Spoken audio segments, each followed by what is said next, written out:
नमस्कार, देश प्रदेश खबर देख रहे हैं आप और वक्त हो चुका है 8:10 जो आपको अपनी स्क्रीन पर इस समय दिखाई दे रही घड़ी में भी नज़र आ रहा होगा। लेकिन तस्वीर देखिए, ये वो तस्वीर है जो कहीं ना कहीं आने वाले वक्त में अम्बाला की मुश्किलें बढ़ा सकती है, अम्बाला की जान पर बना सकती है। ये तस्वीर दिखाना हमारी मजबूरी इसलिए है क्योंकि हम चाहते हैं कि जो प्रशासन बड़ी बड़ी बातें करता है, जो प्रशासन इन दिनों जिम्मेदारी ले रहा है देश की रक्षा सुरक्षा की, अम्बाला की रक्षा और सुरक्षा की, वही प्रशासन जो है वो नियमों को ताक पर रखकर खुद कहीं ना कहीं हम कह सकते हैं कि बेसुध होकर पड़ा है। तस्वीरें अम्बाला शहर के वार्ड नंबर 5 मंजी साहब गुरुद्वारा के नज़दीक की हैं।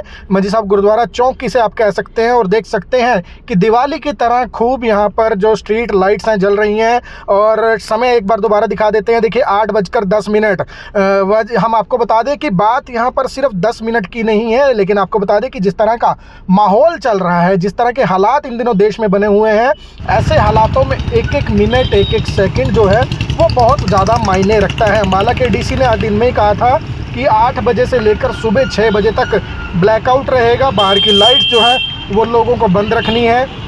और उस दौरान उन्होंने बताया, जानकारी भी दी कि स्ट्रीट लाइट्स को प्रशासन जो है वो अपने स्तर पर भी बंद करेगा। लेकिन ये नज़ारा देखिएगा कि कितना अम्बाला का प्रशासन ब्लैकआउट को लेकर सजग है। और ब्लैकआउट से ज़्यादा बड़ी बात यह है कि अम्बाला का प्रशासन जो हालात इन दिनों बने हुए, क्योंकि खुद डीसी साहब ने आज प्रेस कॉन्फ्रेंस में बोला था कि अम्बाला बड़ा ही सेंसिटिव एरिया है, यहाँ पर किसी तरह के अटैक की इनपुट्स भी प्रशासन को मिल चुकी हैं। लेकिन अगर हम बात करें यहाँ पर सभी चीज़ों की, तो समय में आपको दोबारा दिखा देते हैं कि देखिए पहले भी अम्बाला पर कई बार अटैक हो चुका है। पिछले अगर हम युद्ध की बात करें तो एक बार यहाँ पर अटैक हो चुका था और उसी के मद्देनज़र अम्बाला को सेंसिटिव एरिया में रखा गया था और ये लाइट्स बंद करने के आदेश दिए गए थे।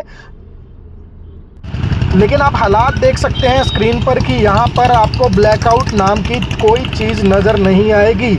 तस्वीरें आपको अम्बाला शहर के मंजी साहब गुरुद्वारा के नज़दीक से दिखा रहे हैं और अम्बाला के प्रशासन से भी हमारी अपील है, ख़ास तौर पर अम्बाला के डीसी साहब से हमारी अपील है कि आप बड़ी ही मेहनत कर रहे हैं। आपने दिन में काफ़ी अच्छे तौर पर लोगों के लिए एक बयान जारी किया था कि लोग सख्ती से पालन करें, लेकिन शायद डीसी साहब ये भूल गए कि उनका प्रशासन किस तरह से नियमों का पालन करता है। देखिए सिर्फ स्ट्रीट लाइट्स ही नहीं, यहाँ पर रेडियाँ देखिए किस तरह से लगी हुई नज़र आ रही हैं, रेडियो पर लाइट्स जलती हुई नज़र आ रही हैं। और उसके अलावा दुकानें जो हैं यहाँ पर पूरी तरह सजी हुई नज़र आ रही हैं। तो किसी भी तरह का कोई चेक यहाँ पर प्रशासन का नज़र नहीं आ रहा। वहीं दूसरी तरफ अगर हम बात करें इसी रोड के साथ लगते हुए ऐतिहासिक गुरुद्वारा साहिब, गुरुद्वारा मंजी साहिब की अगर हम बात करें तो वो देखिए पूरी तरह से ब्लैकआउट में नज़र आ रहा है। और इस रोड के दूसरी तरफ की अगर मैं बात करूं तो प्राचीन जो श्री राम मंदिर है वो भी पूरी तरह से हम कह सकते हैं कि ब्लैकआउट में नज़र आया। लेकिन यहाँ पर प्रशासन शायद अपनी जिम्मेदारी भूल गया।